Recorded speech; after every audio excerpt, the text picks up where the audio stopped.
le voit au fil des différentes strates, la transition suppose une bonne dose d'innovation technologique, de sérieux changements de comportement, mais également la création de liens sociaux. Elle suppose aussi une modification de nos modèles économiques et politiques afin qu'ils intègrent les limites sociales et écologiques planétaires. Mais la transition, nous le voyons, interroge plus globalement notre culture dans son ensemble, notre système de croyances.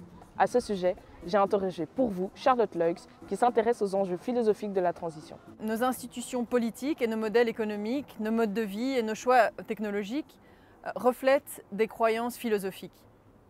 Elles supposent une certaine vision de l'humain, de la nature, de la réalité, de ce qu'est une vie réussie, un pays prospère, un progrès.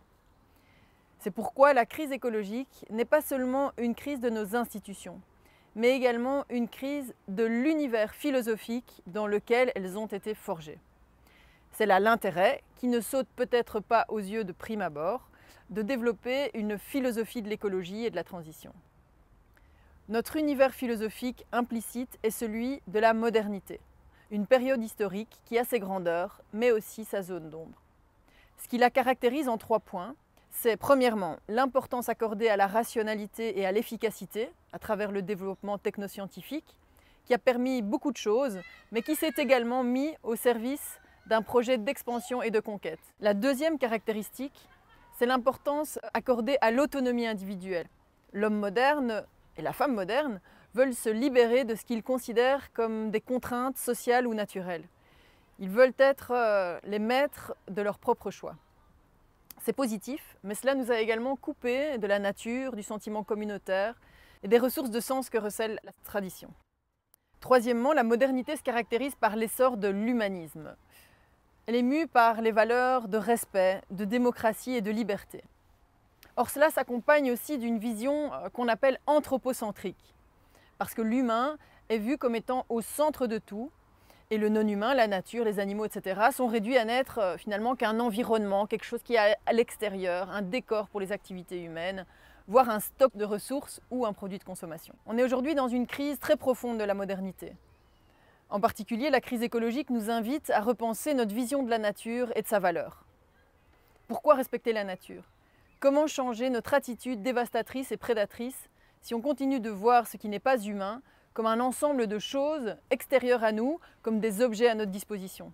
On peut considérer qu'il y a là une racine forte de la crise écologique et que donc pour sortir de cette crise, il nous faut impérativement transformer notre relation à la nature, nous relier à nouveau au vivant et réapprendre à percevoir la valeur du non-humain.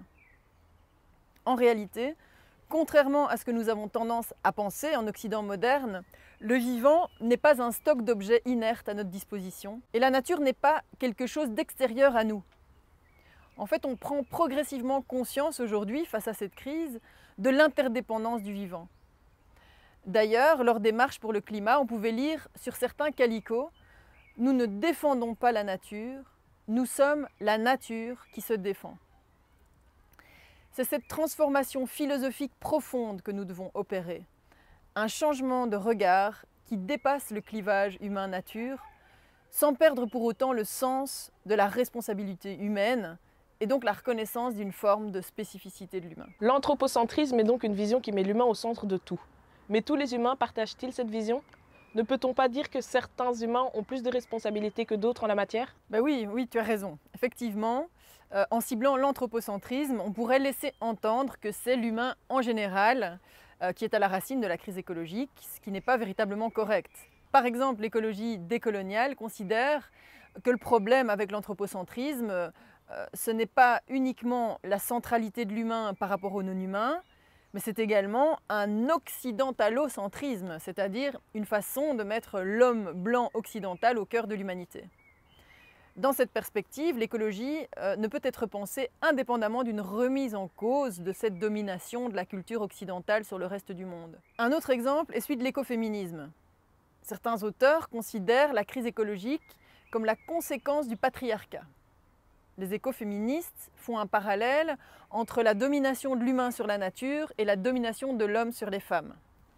L'idée derrière est qu'une même logique les relie, celle d'une survalorisation de certaines valeurs traditionnellement associées au masculin, valeurs de conquête, d'efficacité, de rendement, de rationalité, au détriment d'autres valeurs traditionnellement associées au féminin, comme les émotions, l'empathie, le corps, le soin d'autrui.